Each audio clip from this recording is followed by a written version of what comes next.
أعوذ بالله من الشيطان الرجيم بسم الله الرحمن الرحيم الحمد لله رب العالمين وصلى الله على محمد وآله الطاهرين اللهم صل على محمد وعلى محمد سلام علیکم ورحمۃ اللہ وبرکاتہ۔ خیریت سے آپ سب لوگ؟ حضرت غلام علی الیکر، فرقان، چراغ، شارب، آپ ٹھیک ہیں سبھی کا؟ جی نوشین، فاطمہ، نور معصومہ، رضیہ میم، روبینہ میم، سکینہ بانو، سکینہ سید، آپ لوگ ٹھیک ہیں؟ ہماری گفتگو چل رہی تھی کتاب قصہ قرآن۔ موضوع کیا؟ تفسیر موضوعی، اور تفسیر موضوعی کا موضوع کیا؟ قصہ قرآن۔ قرآنی قصوں کے بارے میں ہم پڑھ رہے تھے بہت اچھی طرح۔ جی چلیے یہ کرے تھے نہیں، قرآنی قصوں سے ریلیٹڈ باتیں پڑھ رہے تھے، جس کے ہم نے 4 درس، 5واں درس جو ہوتا ہے شروع، وہ اب یہاں سے ہم نے ابھی 4 درسوں میں، جس میں پہلے درس میں ہم نے کیا پڑھا؟ قصہ اصل کہتے کسے ہیں، اور قرآنی جو قصہ ہے وہ اسے کیا، اسے قرآنی قصہ کسے کہتے ہیں۔ پھر اس کے بعد 3 درس میں ہم نے یہ پڑھا کہ ہر کہانی اور داستان، جو ادبی کہانی اور داستان ہوتی ہے، اس کے کچھ اجزاء ہوتے ہیں، اجزاء ترکیبی ہوتے ہیں۔ وہ بتایا کہ کیا کیا اجزاء ترکیبی ہوتے ہیں۔ پھر یہ بتایا کہ ان اجزاء ترکیبی جو نارمل کہانی اور قصوں میں جو اجزاء ہوتے ہیں، پارٹ، جن پارٹ سے مل کے ایک کہانی، ایک واقعہ، ایک داستان بنتی ہے، ان پارٹس میں سے کتنے پارٹس کو کس حد تک قرآنی قصوں میں یوز کیا گیا ہے، استعمال کیا گیا ہے۔ جی ٹھیک۔ تو سب کا اکثر جو اجزاء ترکیبی تھے قصے کے، ان میں سے اکثر کا یوز قرآن نے ضرورت بھر کیا ہے۔ کتنا کیا ہے؟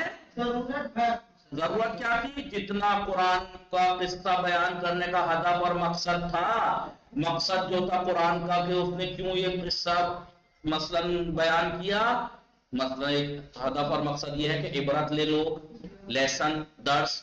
جی اگر اس مقصد میں ضرورت تھی اجزاء ترکیبی میں سے کسی کی، تو اسے اس حد تک یوز کیا ہے، اور اگر ضرورت نہیں تھی تو یوز نہیں کیا۔ کافی مثالیں بھی دی ہر ایک کی۔ جیسے کہیں پہ انبیاء کے بعد داستان تھی تو نام گنایا، اور اگر کہیں اور عام لوگوں کی بات تھی تو وہ نام نہیں لیا، نام کی ضرورت نہیں تھی، بس درس اہم تھا کہ لیسن مل، ہر چیز کا ایک حد تک یوز کیا ہے۔ لیکن ان سب اجزاء ترکیبی میں سے ایک ایسی چیز ہے جس کا بھرپور استعمال کیا ہے، وہ کیا تھا؟ کون بتائے گا؟ بتائیے، میں تیاری کراتا چلتا ہوں آپ لوگ۔ گفتگو، داستان اور قصے کے اندر جو کریکٹر ہیں ان کی آپس میں گفتگو، جیسے قرآن میں اس کا بھرپور ماترا میں یوز کیا گیا ہے۔ جی بھرپور مقدار میں اس کا استعمال کیا گیا ہے۔ کہیں پہ خدا کی فرشتوں سے گفتگو، کہیں کی خدا کی مثلا اور چیزوں سے گفتگو، کہیں پہ خدا کی انسانوں سے یا نبیوں سے، کہیں پہ انسانوں کی انسانوں سے، کہیں پہ نبی کی اپنی امت سے، کہیں جانوروں کی آپس میں۔ جی خوب بھرپور۔ کیوں؟ کیونکہ یہ جو عنصر ہے گفتگو والا، یہ قصے میں جان ڈال دیتا ہے، لائیولی بنا دیتا ہے، زندہ سا بنا دیتا ہے۔ جی اور قرآن کی تو قرآن ہے ہی زندہ و جاوید کتاب۔ اب جو ہم شروع کریں گے وہ ایک تیسرا بات شروع کریں گے۔ 2 بات ہو گئی، قصے کسے کہتے ہیں، دوسری بات کیا ہوئی 4 درس تک؟ قرآن جو اجزاء ترکیبی ہیں قصے کے، وہ قرآن میں کس حد تک یوز ہوئے ہیں، قرآنی قصوں میں کس حد تک۔ اب تیسری بات شروع ہوئی کہ قرآن میں قصے بیان ہی کیوں کیے گئے، کیا مقصد ہے خدا کا۔ ابھی تک آپ پڑھ رہے تھے اجزاء ترکیبی جو تھے قصے کے، ان کو اسی حد تک یوز کیا جو اس کے مقصد میں کارآمد تھا۔ مقصد کیا ہے داستان کا بیان کرنے کا؟ کیوں؟ کیا خداوند عالم قرآن میں جو داستانیں بیان کر رہا ہے وہ اس لیے بیان کر رہا ہے کہ بس جب عورتیں اور مرد بوڑھے ہو جائیں گے وہ اپنے پوتا پوتیوں پر، نواسا نواسیوں کو رات کو سونے کے لیے کہانی سنا دیا کریں گے، اس لیے یا کوئی ہدف اور مقصد ہے؟ کیا مقصد اور ہدف ہے وہی یہاں سے شروع کریں گے. قرآن مجید میں قصے کیوں بیان ہوئے ہیں سے ریلیٹڈ یہ پہلا درس ہے. قرآنی قصوں کے اہداف، ہدف اور مقاصد. اہداف ہدف کی جمع، مقاصد مقصد کی جمع. قرآنی قصوں میں گزشتہ افراد کے حالات اور پیش آنے والے حادثات اور واقعات نہایت ہی بڑے پرکشش اور دلکش اور دل نواز انداز میں بیان ہوئے ہیں. اس طریقے سے ہوئے کہ انسان کھنچتا چلا جاتا ہے. دلکش، دل نواز، اور داستان کے اصل کردار کی جو شخصیت ہے اس کو بھی واضح انداز میں پہچانوایا کہ اس داستان کی جو اصل کریکٹر ہے، کردار ہے، اس کی شخصیت کو باقاعدہ کہ کیسے جی. لیکن سب سے زیادہ جو چیز اہم ہے وہ یہ کہ قصہ بیان کرنے کا ہدف، جی قرآن قصہ بیان کرنے کے ہدف اور پیغام کو نظر انداز نہیں کیا گیا ہے. قصہ اتنے اچھے سے بیان کرنے کے باوجود سب کچھ کیا ہے لیکن اصل ہدف سے نہیں ہٹے ہیں. قرآن کی آیتوں میں خدا نے بالکل وہی ہدف اور پیغام کو نظر انداز نہیں کیا گیا. ایسا نہیں کیا گیا کہ قصہ فقط وقت گزارنے کہ چلو وقت گزار لو، ٹائم ہے، فری بیٹھے ہیں، چلو ایک واقعہ ہو جائے قرآن کا، نہیں. اور سامان تفریحی فراہم کرنے کا سبب بن جائے. ایسا نہ ہو کہ ٹائم پاس کرنے کے لیے اس کے لیے نہیں. ایسا نہیں کیا گیا کہ قصہ فقط وقت گزارنے اور سامان تفریحی فراہم کرنے کے لیے کا سبب بن جائے یا عبارت آرائی اور فنون لطیفہ گوئی کے چکر میں کہ بھائی فن قصہ گوئی سکھانا مقصد ہو. نہیں، اس کے چکر میں قصے کے ہدف اور مقصد اور پیغامات کو ہی بلا دیا جائے، بلکہ قرآنی قصے پڑھنے اور سننے والے مختلف پیغمبروں کی زندگی میں جو پیش آنے والے نشیب و فراز ہیں ان سے ان کو آگاہی ملتی ہے کہ فلاں پیغمبر کی زندگی میں نشیب و فراز. نشیب و فراز، نشیب کہتے ہیں گہرائی کو، فراز کہتے ہیں اونچائی. کیا اونچ نیچ پیش آئی، کیا اچھے حالات ان پہ پیش آئے، کیا برے حالات پیش آئے. جی بولیے. تو مختلف پیغمبروں کی زندگی میں جو پیش آنے والے حادثات و نشیب و فراز، اونچ نیچ پیش آئی ہیں. اچھا ان کے کچھ بس ظاہر سی بات ہے ہر نبی کی زندگی میں آفتیں تو آئی ہیں، مصیبتیں تو ان سے آگاہی کے ساتھ ساتھ ان کے یکساں کیسے وہ ایک سے رہن سہن، ان کے اعتقادی تمام انبیاء کیسے اعتقاد کے اعتبار سے ایک تھے، اس کو ہم بخوبی ان کے پرانی قصوں میں کر سکتے ہیں، سمجھ سکتے ہیں. قرآنی داستانیں پڑھنے والے، قرآنی جو داستان ہیں ان کو پڑھنے والے اور سننے والے جہاں ایک طرف گزشتہ قوموں کی کامیابی یا ناکامی سے مطلع ہو جاتے ہیں. ہمیں کیسے پتہ بنی اسرائیل کیسے ناکام ہوئی فلاں کام میں، ہمیں کیسے پتہ فلاں قوم کامیاب ہو گئی، کیسے پتہ لگا؟ ہم نے قرآنی قصوں کو، داستانوں کو جب پڑھا تو پتہ لگا کہ فلاں قوم مست ہو گئی، بندروں میں تبدیل ہو گئی. گناہ کیا تھا اس سزا کا؟ یہ ناپ تول میں کمی کرتے تھے مثلاً. یہ مثلاً فلاں قوم تباہ ہو گئی، فلاں مثلاً قوم لوط، کیونکہ یہ وہ کرتے تھے جو آج ہو رہا ہے اس زمانے میں، وہ کرتے تھے جو اب آپ سوچیں گے جو کام وہاں اس زمانے میں ہوتا تھا ان پہ عذاب آ گیا، اس سے کہیں کھل کے اب تو سرکاری عدالتی طور پہ بل پاس کیے گئے ہیں. دنیا میں ہمارے ملک میں بھی پاس ہو گیا، ہر جگہ پاس ہو گیا وہ بل. جی لڑکی لڑکی سے شادی کر سکتی ہے، لڑکا لڑکے سے کر سکتا ہے. جی وہ کام جو قوم لوط کرتی تھی جس پہ عذاب آ گیا تھا، تباہ ہو گئی تھی، وہ کام آج تو ان پہ عذاب آیا، ان پہ کیوں نہیں آیا؟ وجہ جانتے ہیں آپ؟ جی جبکہ آج زیادہ خطرناک ہے، کھل کے ہے. کیونکہ اللہ نے وعدہ کیا کہ امت محمدی پہ عذاب نہیں آئے گا. آسان وانتا فیہم ایسے ہی کچھ ہے، وانتا فیہم اے نبی میں ماں کانا، جب تک تم ہو اس قوم میں امت میں. یہ ہمارے نبی کا وہ ہے، یہ کیا ہے ان کا بلندی درجات، ان کا درجہ اتنا مقام اور بلند ہے کہ ہماری نبی کی قوم پہ عذاب نہیں آئے گا. ایسا نہیں ہے عذاب نہیں آئے گا تو سزا نہیں ملے گی، ان کا معاملہ زیادہ خطرناک ہے، آخرت میں صحیح ہو جائیں گے. جی جی تو بنی قوم لوط کیوں برباد، ہمیں کیسے پتہ لگا قوم لوط پہ عذاب کیوں آیا، کیوں تباہ ہوئی؟ اس قرآن سے پتہ لگا کہ یہ پتہ لگا اللہ نے فرشتے بھیجے تھے دو. کہاں آئے تھے وہ؟ جناب لوط کے پاس آئے اور آ کے کہا کہ تیار رہنا، صبح نکل لینا رات میں کسی ٹائم، عذاب آئے گا ان پہ۔ قوم لوط نے انہیں بھی نہیں چھوڑا، کہ تمہارے گھر میں سنا لڑکے آئے ہیں دو خوبصورت، ان کے پیچھے پڑ گئے کہ بھائی میری لڑکیاں ہیں ان سے شادی کر لو۔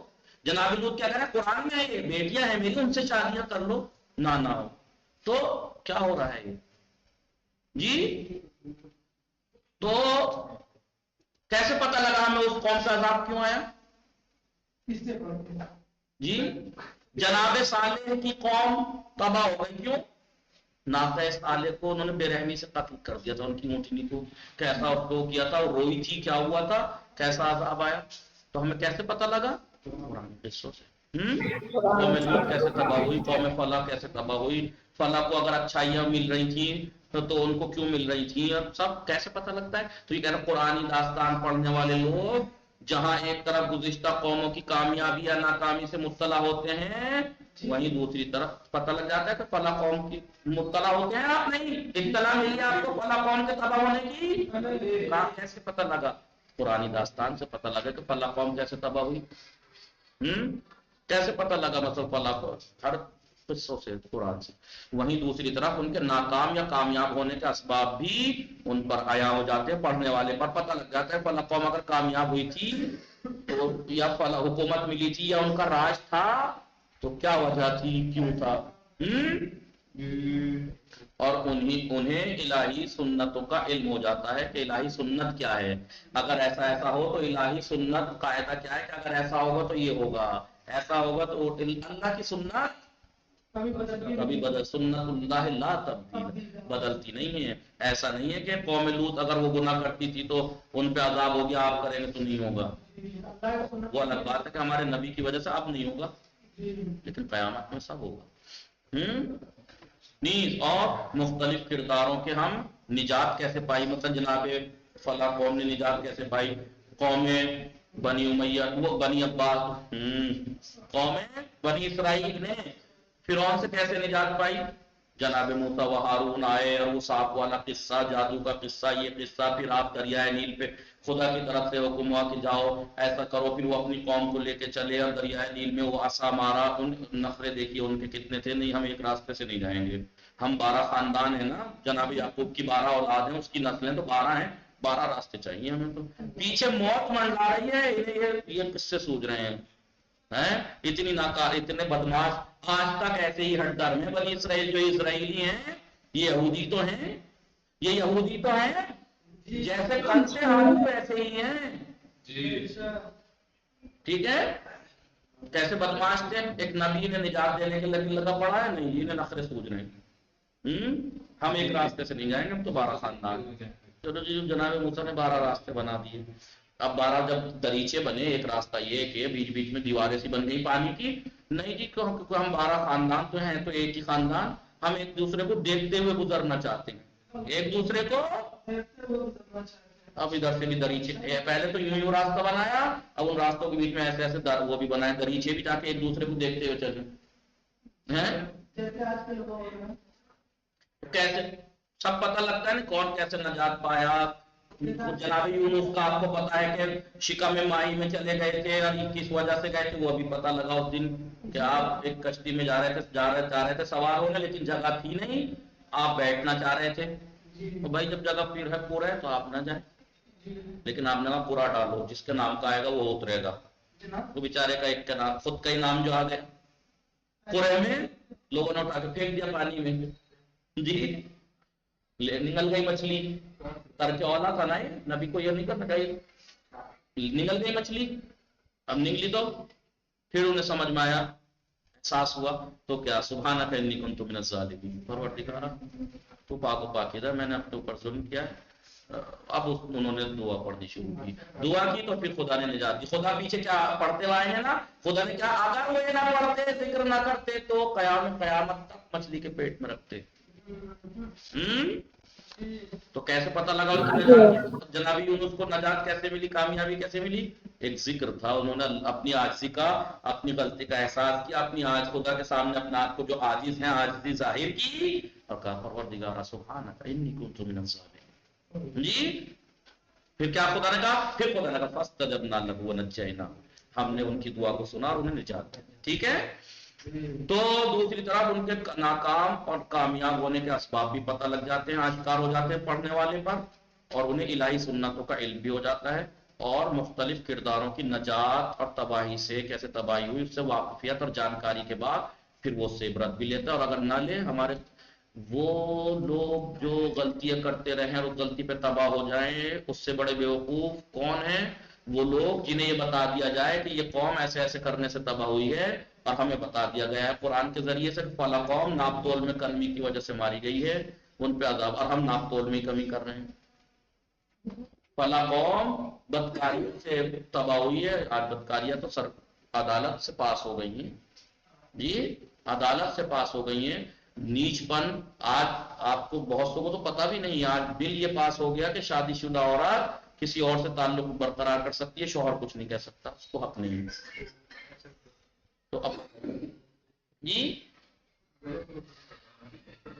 تو یہ ہو رہا ہے. کیا ہو رہا ہے؟ اب ہمیں پتا ہے کہ کون سی قوم کیوں تباہ ہوئی، کیسے تباہ ہوئی، قرآن نے ہمیں بتا دیا، ہمارے نبی نے بتا دیا، ہمارے اماموں نے بتا دیا سب کچھ. اب تو بتائیے ان سے زیادہ سزا ہمیں ملے گی، اس قوم کو گناہ سزا ملے گی یا نہیں ملے گی؟ کیونکہ تمہیں تو بتا دیا گیا تھا کہ فلاں قوم ناپ تول میں کمی کی وجہ سے ماری گئی، فلاں قوم بندر بن گئی اس وجہ سے بن گئی، فلاں قوم فلاں جانور میں تبدیل ہو گئی اس وجہ سے تبدیل ہو گئی، فلاں پہ یہ عذاب آیا، فلاں کا شہر ہی دھس کے رہ گیا، فلاں کا یہ ہو گیا. سب کچھ پتا تھا، اس کے باوجود وہ کیا. سب عبرت یہ کس لیے بیان ہوئے؟ تاکہ عبرت حاصل کریں. کیا عبرت حاصل کریں؟ کہ فلاں قوم اپنے نبی سے ہٹ دھرمی کی وجہ سے، ان کو ستانے کی وجہ سے تباہ ہو گئی. فلاں قوم تو ہم نہ کریں یہ کام. اب آپ کہیں گے ہمارے نبی کا ہے، نہ امام ہی ہے، امام بھی غیبت میں. ہی تو بھائی علماء ہیں ان کے جو تمہارے سرپرست بنا دیے گئے ہیں، ان کے خلاف تم پروپیگنڈے کرتے رہو، دنیا میں اختلاف پھیلاؤ مومنین کے درمیان، جس کی اتنی سخت سزا ہے مومنین کے درمیان اختلاف کرنے کی کہ شیطان خوش ہوتا ہے جب مومنین میں اختلاف ڈال. خدا کیا کہہ رہا ہے قرآن میں؟ انما الشیطان یرید کیا ہے ان یوقع بینکم العداوہ. دشمن ہے جو، یہ شیطان ہے جو یہ چاہتا ہے کہ تمہارے درمیان عداوت کا بیج بوئے، اور جب وہ بیج بو دیتا ہے تو پھر چت یہی لوہستہ کا چت لیٹتا ہے آرام سے، کہتے ہیں نا ٹھاٹ سے لیٹنا، اور پھر کہتا ہے فوز تو میں کامیاب ہو گیا. اور جب مومنین کا اتحاد بڑھتا ہے تو پھر اس کے جوڑ ہلنے لگتا ہے، پیر کا جسم کا، کہتا ہے ہائے میں مر گیا، ہائے میں برباد ہو گیا. تو یہ لوگ شیطان کو خوش کر رہے ہیں، شیطان کے آلہ کار ہیں جو آج کل علماء کے خلاف اور مومنین میں اختلاف ڈال رہے ہیں. جی قرآن کے روح سے، قرآن یہ شیطان کے آلہ کھلونے ہیں، کھلونے شیطان کے کھلونے ہیں یہ. جی شیطان بڑا آسانی سے کھیل رہا ہے، اور آپ یہ مت سوچیے گا کہ شیطان آپ سے کھیلے گا کہ آپ کے پاس شیطان ٹرمپ بن کے نہیں آئے گا. جی آپ کے پاس شیطان یہ کہہ کے نہیں آئے گا جی حضور میں آیا ہوں، میں شیطان ہوں، میں آپ کو بہکانے آیا ہوں. تو آپ بہک جائیں گے اس سے؟ ٹرمپ آ کے آپ کو کچھ نصیحتیں کرنے لگا، آپ مان لو گے اس کی؟ نہیں مانو گے. تو آپ کو کیا لگ رہا ہے؟ آپ اس انتظار میں ہے کہ شیطان جو ہے وہ ہمیں آئے گا تو ہم پہچان لیں گے؟ نہیں، شیطان آ گیا، آپ کے ممبروں پہ بیٹھا ہے، لباس رسول میں بیٹھا ہے. جی شیطان ابھی تک تو عوام میں تھا، پبلک میں تھا. شیطان کہاں تھا؟ لیکن اس پبلک کے جہالت، نادانی، بے عقلی، بے بصیرتی کی وجہ سے شیطان کی آج اتنی ہمت ہو گئی، آج وہ ممبر رسول پہ لباس رسول پہ بیٹھ کے آپ کو بہکا رہا ہے. وہ علماء کے خلاف بہکائے گا، وہ علماء کی سیرت، وہ معصومین کی سیرت کے خلاف بھڑکائے گا. وہی آپ سے کہے گا امام حسین نے پورے رواقع کربلا میں شروع سے لے کے جب سے نکلے کوئی امر بالمعروف بھی نہیں کیا، کوئی نہی عن المنکر نہ کیا، جبکہ ساری زیارتیں اٹھا کے دیکھ لیجئے، میں گواہی دیتا ہوں کہ آپ نے امر بالمعروف کیا. ایک آپ کو امامے میں بیٹھا ہوا ایک شخص مل جائے گا، آپ کو بھی کہہ رہا ہے تو مولا نے کہیں دکھا دو مجھے امر بالمعروف کیا ہو. یہ ان کی نظر میں امر بالمعروف ہی نہیں ہے کہ زہیر ابن قین ایک عثمانی مسلک کے تھے. امام جب جا رہے تھے راستے میں تو جہاں یہ اتفاق سے اس کی نئی نئی شادی ہوئی تھی، اپنی ماں بیوی کے ساتھ جا رہا تھا، لیکن جہاں یہ خیام لگاتا تھا راستے میں رکنے کے لیے وہاں پہ امام کے لگتے تھے، تھوڑے فاصلے پہ لگاتا تھا کہ کہیں امام اسے کچھ کہہ نہ دے. عثمانی مذہب کا شیعہ تھا بھی نہیں. جی لیکن امام پہنچے، کسی کو بھیجا، پھر خود پہنچے اور اس سے کہا تو آ گیا کون؟ زہر قین جناب زہر ابن قین بن گئے، جناب بن گئے، امام کے ساتھ آ گئے۔ عثمانی مذہب تھے، شیعہ تھے بھی نہیں، سمجھ میں آ رہا ہے جی؟ اور بہت سے ایسے بھی تھے جو شیعہ تھے، مولا نے گئے بلانا چاہا، نہیں مولا مجبور ہوں، میرے پہ قرض ہے، فیملی کی ذمہ داریاں ہے، میری گھوڑا اور تلوار لے جائیے، مجھے معاف کر دیجیے۔ تیرے گھوڑے اور تلوار کا کیا کرے گا امام وقت کا؟ جی تو آپ کو یہ منبر رسول سے لباس رسول میں بہکائے گا معصومین کی سیرت کے خلاف۔ کربلا یعنی تبلیغ ہے ہی نہیں کربلا، وہ یہی کہنا چاہ رہا ہے کہ امر بالمعروف اور نہی عن المنکر نہیں کیا امام نے کہیں بھی۔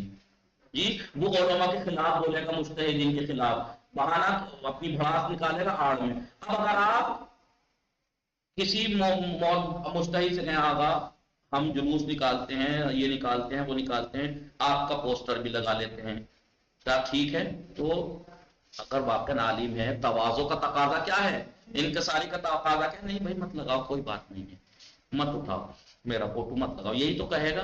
مجتہدین یہی کہتے بھی ہیں، تو اس کا مطلب حرام ہے سیستانی صاحب خامنہی صاحب کا فوٹو لگانا۔ اور یہ کون کہہ رہا ہے؟ آپ کو آپ ہی کے منبر رسول سے امامے میں بیٹھا ہوا کہہ رہا ہے۔ تو بتائیے اختلاف ڈالنے والا آپ کو کیا لگ رہا ہے شیطان جو ہے ٹرمپ کی شکل میں آئے گا؟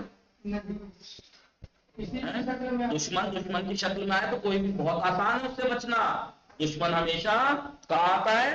آپ ہی سے اچھا بن کے آئے گا، آپ سے اچھا نمازی، آپ سے اچھا پرہیزگار، آپ سے اچھا بن کے آئے گا، اور پھر آپ کو اپنی طرف امپریس کر کے پھر اپنا کام شروع کرے گا۔ جی اس انتظار میں مت رہنا کہ آئے گا ہم پہچان لیں گے، آ گیا ہے، اتنی ضرورت ہو گئی کہ عوام میں تھا پہلے، تو آج منبر رسول سے بیٹھا ہوا اور لباس رسول میں جھوٹ پھیلوا رہا ہے کہ فلا تو ناصبی ہیں، جھوٹ پھیلوا رہا ہے۔ تو آپ کو کیا لگ رہا ہے کہ جی آپ کو کیا لگ رہا ہے الگ سے آئے گا وہ بتائے گا، بہکائے گا آپ کو؟ تو آپ کے اندر نہیں، آپ کے اندر سے بڑھ کے منبر رسول تک پہنچ گیا ہے۔ آپ کو پہلے امپریس کریں گے، پھر اس کے بعد اپنے مقصد پہ آئیں گے وہ۔ جی علماء کے بارے میں قرآن میں کتنی تاکیدیں ہیں، معصومین نے خود معصومین کی سیرت اٹھا کے دیکھے زندگی میں۔ چھٹے امام کیا کہتے ہیں؟ زریرہ اے زرارہ، مجھے خوشی ہوگی، مجھے اچھا پسند ہے کہ تم مسجد میں فتوے دو۔ حدیثیں ہیں شاگردوں کے لیے، اور مولا نے ہر سبجیکٹ میں ایک اسپیشلسٹ بنا رکھے تھے۔ جناب مفضل توحید مفضل، آپ توحید سے ریلیٹڈ بحثوں میں ایکسپرٹ تھے، آپ توحید کا کوئی ریلیٹڈ سوال آتا تھا، آپ جواب جاؤ مفضل کے پاس جاؤ۔ آپ ان کے پاس بھیج کے پبلک کو یہ بتا رہے تھے اپنے شیعوں کو کہ یہ تمہارے لیے حجت ہیں، یہ علماء تمہارے لیے کبھی زرارہ کوئی احکام سے ریلیٹڈ کوئی بہت مسئلہ آتا تھا، امام کہتے تھے زرارہ جائیے جواب دیجئے، زرارہ جائیے جواب دیجئے، مفضل اس سے ریلیٹڈ ہے جاؤ، فلاں سے ریلیٹڈ ہے تم جاؤ، فلاں سے جا کے پڑھیے تو صحیح۔ اور پبلک اور آپ کو آ کے جھوٹ بہکا دیتا ہے کوئی بھی، علماء کے خلاف بولے گا، مجتہدین اور معصومین کی سیرت کے خلاف بولے گا۔ جی وصلی اللہ علی محمد وآلہ الطاہرین، اللہم صلی علی محمد وآلہ